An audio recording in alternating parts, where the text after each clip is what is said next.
Welcome back to another daily code walkthrough. Today, we are going to tackle a super fun traversal problem called Jump Game 3.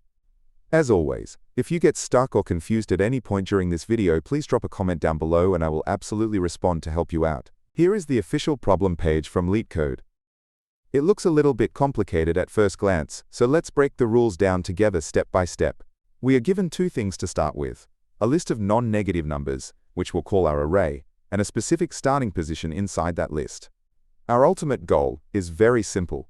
We just need to figure out if it is possible to reach any position in the list that has a value of 0. We can't just walk normally. The rule is, when we are standing at a position, let's call it I, we have to look at the number written at that exact spot. That number tells us exactly how far we must jump. Our first option is to take that number and jump that many steps forward, to the right. Our second option is to take that exact same number and jump that many steps backward, to the left. The big catch here is that we are not allowed to jump outside the boundaries of our list. If a jump takes us too far left or right, it's an invalid move. To really lock this in, let's trace a super simple example together. Our list is 1, 1, 0, and we start at the very first spot. We begin at index 0. The value here is 1, which means we must jump exactly one step. If we try to jump left, we go to -1. That's out of bounds, so we can't go that way. But if we jump right, we land on index 1. That's perfectly valid, so let's move there. Now we are standing at index 1. The value here is also a 1, meaning another one-step jump. If we jump left, we go back to index 0. Now we technically could do this, but since we already visited 0, going back would just trap us in an infinite loop. We need to avoid that. So instead we jump right. 1 plus 1 gets us to index 2.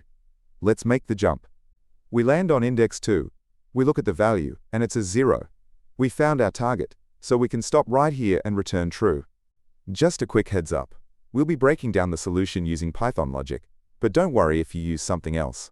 I'll provide the full code for Java, C++, and JavaScript towards the end of the video. The easiest way to solve this is using a technique called breadth-first search. It's perfect for exploring all possible paths step by step.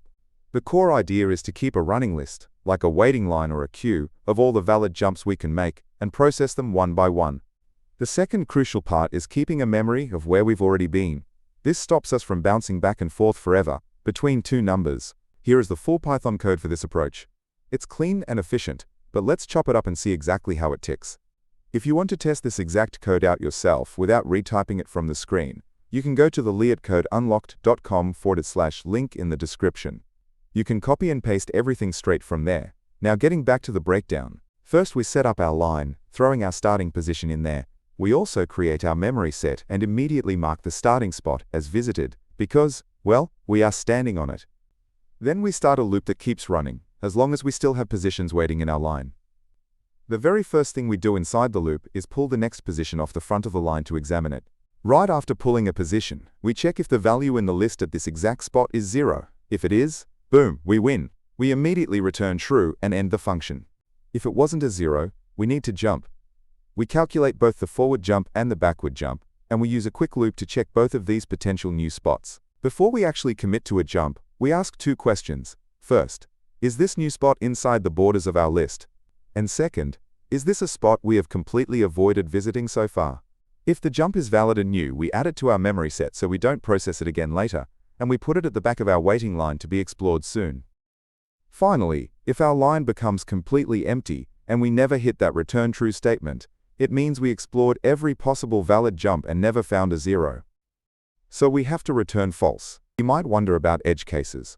Like, what if the starting position itself has a value of 0? Our code handles this perfectly. We add the start to the line, the loop begins, we pull it, and the very first check sees the 0 and returns true instantly without making any jumps. Now let's talk about the efficiency of our algorithm. The time complexity is order n, where n is the total number of items in our list. This is because, thanks to our memory set, we guarantee that we process each position at most one single time. The space complexity is also order n. In the worst-case scenario, both our waiting line and our memory set might need to store every single index from the list. So the main lessons here are twofold. First, you can treat jumping around an array just like walking through a graph. And second, whenever you have pathways that can loop back on themselves, Always use a memory set to stop infinite loops. Before we look at the other languages, I want to mention that I've tweaked the visual format of these videos slightly. Please let me know in the comments if you prefer this style, or if you have any feedback to make it better for you. Also, remember to ask any questions you have about the problem there too. Alright, that covers the Python walkthrough. As promised, here are the full solutions for Java, C++, and JavaScript. Remember, you can just go to the link in the description to easily copy and paste these. Here is the full solution in Java, using a Boolean array for the visited set, which is super fast. Next up, here is the C++ version, utilizing the standard template library queue. And finally, here is the solution written in JavaScript. Just really quickly, you can probably tell this channel is narrated by AI. I actually built this system for myself to generate instant, clear explanations the moment a problem drops. It helps me study faster, and I upload them here with 0 ads and 0 sponsorships to help you out too. If you want to help support my goal of covering every single problem, you can drop a donation at buymeaboba.com/leetcodedaily. Please make sure to like and subscribe. I post these daily so you can get your streak done early. Keep coding, and I'll catch you next time.